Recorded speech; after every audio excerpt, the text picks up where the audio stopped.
Bismillahirrahmanirrahim. Assalamualaikum warahmatullahi wabarakatuh. Alhamdulillahirabbil alamin.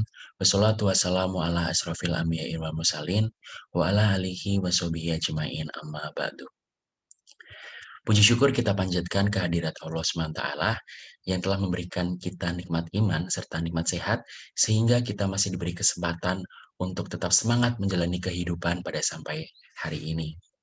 Salawat dan salam semoga selalu tercurahkan kepada junjungan kita Nabi Muhammad Shallallahu Alaihi Wasallam yang telah membawa kita dari zaman kegelapan sampai zaman terang benderang. Pertama, perkenalkan, saya Febrian Eka Dharma Satria, NIM 20180430111, kelas Keuangan Internasional A.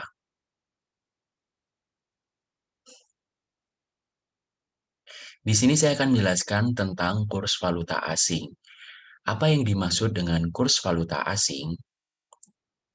Kurs merupakan harga atau nilai mata uang suatu negara yang diukur dengan mata uang luar negeri ketika berbelanja atau ketika kita membeli barang di luar negeri.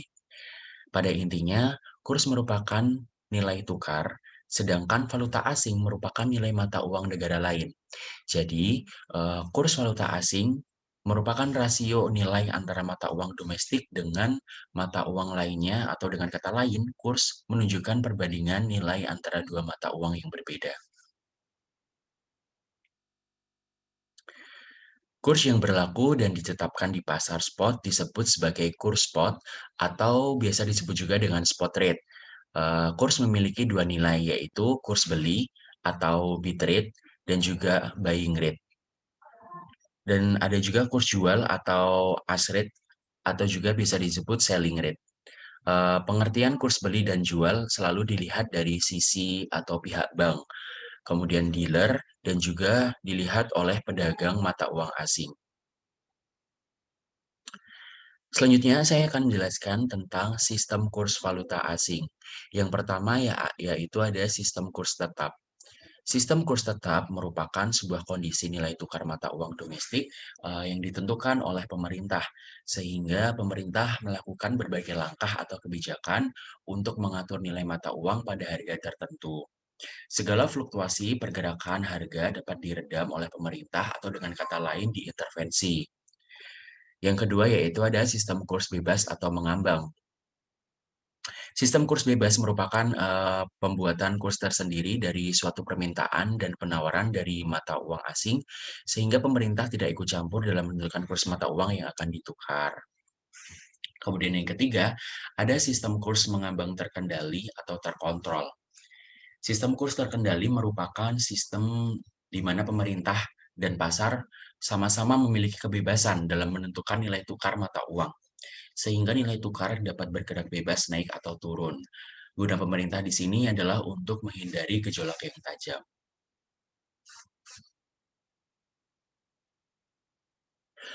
Kurs jual selalu lebih tinggi dari kurs beli.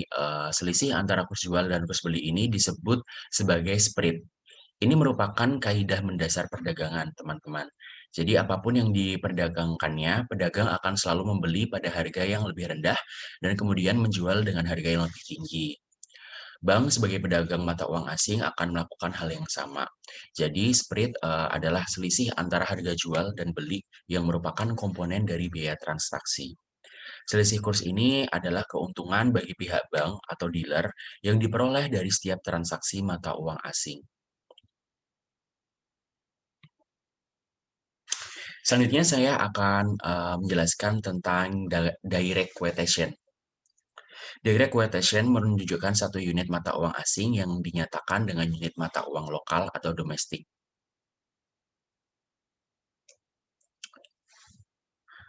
Di sini ada contohnya, misalkan uang lokal Indonesia dibandingkan dengan dolar Amerika. Bisa teman-teman baca pada presentasi saya. Yang selanjutnya yaitu ada indirect quotation. Indirect quotation menunjukkan satu unit mata uang lokal yang dinyatakan dengan unit mata uang asing.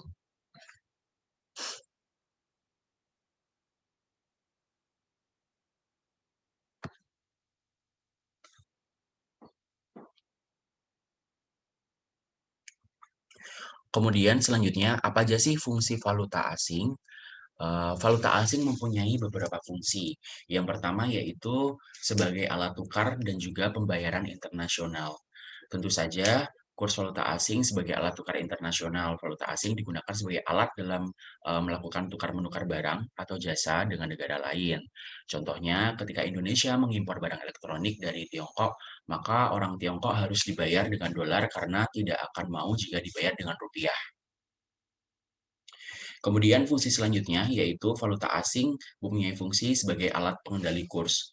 Jadi kurs mata uang suatu negara seringkali mengalami pergolakan ya teman-teman dengan eh, pengelolaan tingkat penggunaan suatu valuta asing tertentu, sebuah negara dapat mengendalikan nilai tukar mata uang mereka dengan lebih mudah.